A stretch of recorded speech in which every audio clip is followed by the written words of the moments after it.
लखनऊ से सामने आ रही है। 4 साल बाद स्थायी डीजीपी मिल सकता है, ये बड़ी जानकारी है।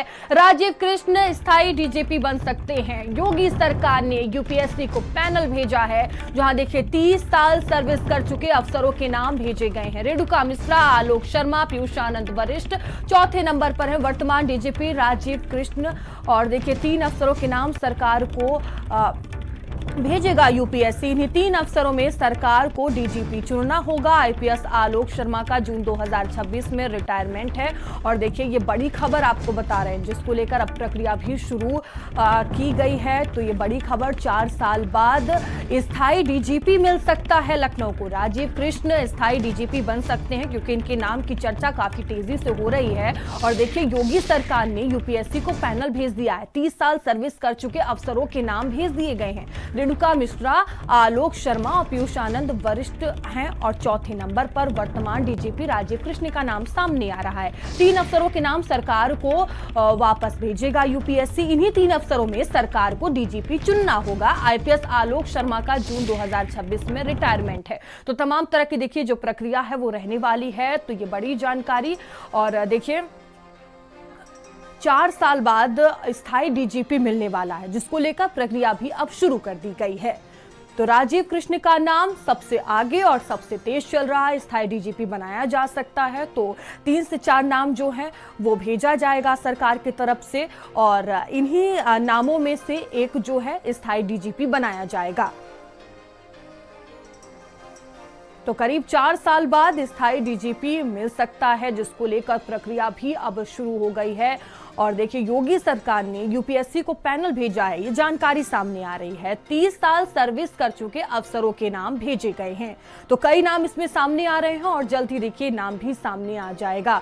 तो वर्तमान डीजीपी राजीव कृष्ण और उनके साथ 3 अफसरों के नाम और भेजे गए हैं और इन्हीं 3 अफसरों में सरकार को डीजीपी चुनना होगा। आईपीएस आलोक शर्मा का जून 2026 में रिटायरमेंट है। और स्टेट हेड वीरेंद्र सिंह जी हमारे साथ जुड़ चुके हैं। वीरेंद्र सिंह जी, देखिए 4 साल बाद स्थायी डीजीपी मिल सकता है। बिल्कुल, देखिए योगी सरकार जब से सत्ता में आई है 2017 से, उसमें सबसे पहले डीजीपी थे सुल्तान सिंह और उसके बाद ओपी सिंह बने डीजीपी और फिर मुकुल गोयल को अस्थायी डीजीपी बनाया गया था। लेकिन 11 मई 2022 के बाद से उत्तर प्रदेश में कोई भी अस्थायी डीजीपी नहीं बन पाया। लगातार सारे कार्यवाहक डीजीपी बन रहे हैं। अभी जो राजीव कृष्णा है वो 1990 बैच के आईपीएस अफसर हैं और उत्तर प्रदेश के कार्यवाहक डीजीपी हैं। उनके साथ ही 1990 बैच में रेणुका मिश्रा भी हैं। ये दोनों लोग एक ही बैच के हैं और लेकिन रेणुका मिश्रा काफी लंबे समय से अटैच हैं, उनके पास कोई काम नहीं है और उनका रिटायरमेंट भी इसी साल है। तो अब राजीव कृष्णा सीनियरिटी के मामले में नंबर 2 पर हैं और उनके साथ जो लोग थे सीनियर, वो 2 लोग दिल्ली में हैं और जो लोग हैं वो जूनियर हैं, वो इस समय उत्तर प्रदेश में हैं। तो केंद्र सरकार को भेजा गया है यूपीएससी, जो संघ लोक सेवा आयोग है, उसको 4 साल बाद योगी सरकार ने पैनल भेजा है अफसरों के नाम का और जैसे ही ये पैनल लौट कर आएगा राजीव कृष्णा अस्थायी तौर पर डीजीपी बनाए जाएंगे। देखिए कार्यवाहक डीजीपी और अस्थायी डीजीपी में सिर्फ एक बड़ा अंतर ये है कि अस्थायी डीजीपी जो होगा, सुप्रीम कोर्ट की गाइडलाइन है कि उसको 2 साल का अवसर दिया जाएगा, यानी कि उसको 2 साल से पहले पद से ना हटाया जाएगा। तो यही सबसे बड़ा बात है। हालांकि सरकार के पास ये अधिकार रहता है कि वो कभी भी हटा सकती है किन्हीं कारणों से, लेकिन 1-2 साल का टेन्योर देने के लिए अस्थायी डीजीपी नियुक्त किए जा रहे हैं राज्यों में। सुप्रीम कोर्ट ने ये गाइडलाइन निर्धारित की है, इसलिए ये तैनाती बहुत महत्वपूर्ण हो जाती है।